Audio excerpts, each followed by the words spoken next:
Piling mo yung batang inuutos-utusan, pinaglalampaso, pinaguhugas ng pinggan, mga kawawang bata yan. Hindi ah. Alam mo natututunan ng mga batang yan? Obedience. Alam mo natututunan yan? Maging maliksi, maging malakas. Ang tunay na kawawa is yung mga batang binibaby. Kasi yung batang binaby, mga lampa. Mga batang binaby, mga iyakin yan. Mga walang alam gawin sa mundo.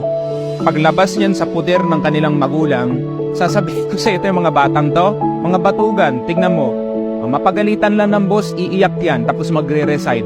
Gusto mo ba ganun ang anak mo? Kung gusto mong umasenso yung anak mo, bigyan mo ng gawaing bahay.